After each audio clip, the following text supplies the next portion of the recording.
नमस्ते। आज हम बात करने वाले हैं एक ऐसे समागम की जो किसी त्योहार से कहीं बढ़कर है। एक ऐसी जगह जो कुछ हफ्तों के लिए अपने आप में एक पूरी दुनिया बन जाती है।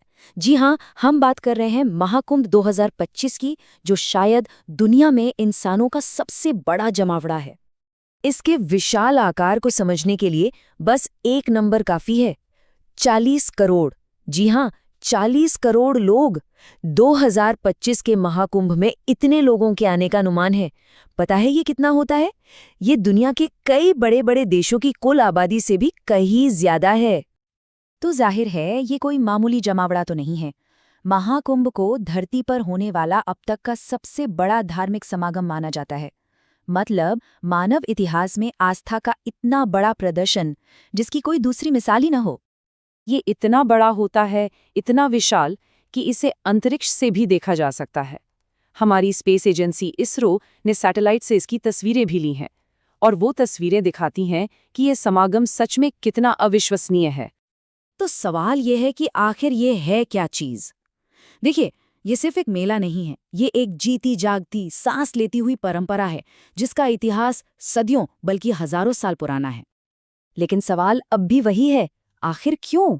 क्यों 40 करोड़ लोग एक ही जगह पर इकट्ठा होंगे? ऐसी कौन सी ताकत है, कौन सी आस्था है जो करोड़ों लोगों को एक जगह खींच लाती है? इसका जवाब इसकी पौराणिक कथाओं में छिपा है। तो चलिए इसकी प्राचीन पौराणिक कहानी को समझते हैं, जो इस पूरे आयोजन की नींव है। ये कहानी है देवताओं और राक्षसों के बीच हुए एक महान संघर्ष की। तो कहानी कुछ यूं है कि देवताओं और राक्षसों ने मिलकर अमरता का अमृत पाने के लिए समुद्र का मंथन किया। जब अमृत से भरा वो घड़ा, जिसे कुंभ कहते हैं, बाहर आया तो उसे पाने के लिए जबरदस्त संघर्ष छिड़ गया। ये संघर्ष देवताओं के हिसाब से 12 दिनों तक चला, और इसी छीना झपटी में अमृत की 4 बूंदें धरती पर 4 जगहों पर छलक गई: प्रयागराज, हरिद्वार, उज्जैन और नासिक। और बस यही 4 जगहें आज कुंभ के सबसे पवित्र स्थल बन गई। ठीक है, तो कहानी तो समझ आ गई, लेकिन इस मेले का समय कैसे तय होता है? ये सिर्फ पौराणिक कथाओं पर आधारित नहीं है, इसका गहरा नाता ज्योतिष और ग्रहों की चाल से भी है। और सबसे दिलचस्प बात बताए क्या है? इस मेले की तारीखें हमारे कैलेंडर से तय नहीं होती, बल्कि सीधे सितारों से तय होती हैं। ऐसी मान्यता है कि जब ग्रहों का एक खास संयोग बनता है, उस दौरान इन पवित्र नदियों में एक दिव्य ऊर्जा का संचार होने लगता है। खास तौर पर सूर्य, चंद्रमा और बृहस्पति, जब ये तीनों एक विशेष ज्योतिषीय स्थिति में आते हैं, तो एक ऐसा शुभ योग बनता है जिसके बारे में कहा जाता है कि वो इन नदियों के पानी को अमृत जैसा शक्तिशाली बना देता है।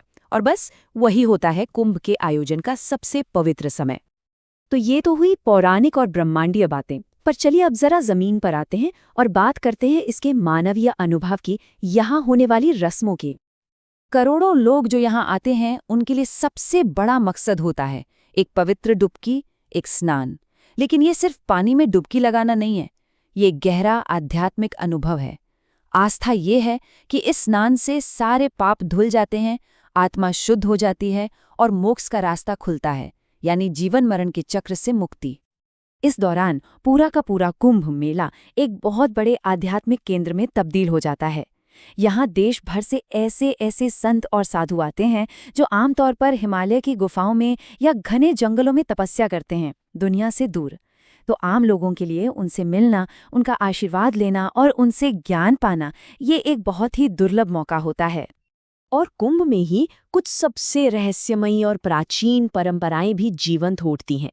इनमें सबसे खास है नागा साधु। ये वो तपस्वी योद्धा हैं जिन्होंने दुनिया की हर चीज का त्याग कर दिया है।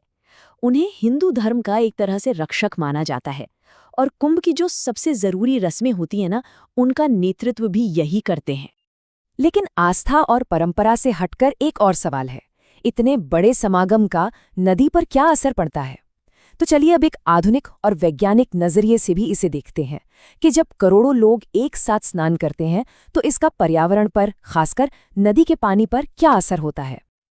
देखिए, वैज्ञानिक अध्ययनों से ये बात साफ हुई है कि इतने बड़े पैमाने पर स्नान का पानी की क्वालिटी पर सीधा असर पड़ता है। पानी में बायोलॉजिकल ऑक्सीजन डिमांड यानी बीओडी काफी बढ़ जाती है, जबकि पानी में घुली हुई ऑक्सीजन यानी डीओ जो जलीय जीवन के लिए जरूरी है वो घट जाती है। अगर आसान भाषा में कहें तो ये पानी में जैविक प्रदूषण बढ़ने का एक सीधा संकेत है। तो चलिए अब इस पूरी चर्चा के आखिरी और शायद सबसे जरूरी हिस्से पर आते हैं। आखिर 2025 का ये महाकुंभ इतना खास और इतना दुर्लभ क्यों है? महाकुंभ की खासियत को समझने के लिए पहले हमें ये जानना होगा कि कुंभ भी कई तरह के होते हैं। जैसे हर 6 साल में अर्धकुंभ होता है और हर 12 साल में पूर्ण कुंभ। लेकिन महाकुंभ वो इन सब से अलग और बहुत ही विशेष है। पता है महाकुंभ कब होता है? ये 12 पूर्ण कुंभ के बाद होता है, यानी हर 144 साल में सिर्फ एक बार। इसीलिए इसे सचमुच जीवन में एक बार आने वाला अवसर कहा जाता है। सोचिए, पिछला महाकुंभ 1 सदी से भी पहले हुआ था। और आज के दौर में तो इसका महत्व सिर्फ भारत तक सीमित नहीं है, ये वैश्विक हो चुका है। यूनेस्को ने इसे मानवता की अमूर्त सांस्कृतिक विरासत का दर्जा दिया है। इतना ही नहीं, 2019 के कुंभ ने तो सबसे बड़े क्राउड मैनेजमेंट और सफाई व्यवस्था के लिए गिनीज वर्ल्ड रिकॉर्ड्स भी बनाए थे। और जहां तक 2025 की बात है तो इसका बजट ही करीब 6,382 करोड़ रुपए का है, जो इसके विशाल पैमाने का अंदाजा देता है। तो आखिर में हम कह सकते हैं कि महाकुंभ सिर्फ एक धार्मिक आयोजन नहीं है, ये उससे कहीं ज्यादा है। ये पौराणिक कथाओं, ब्रह्मांड की घटनाओं और करोड़ों लोगों की आस्था का एक महासंगम है।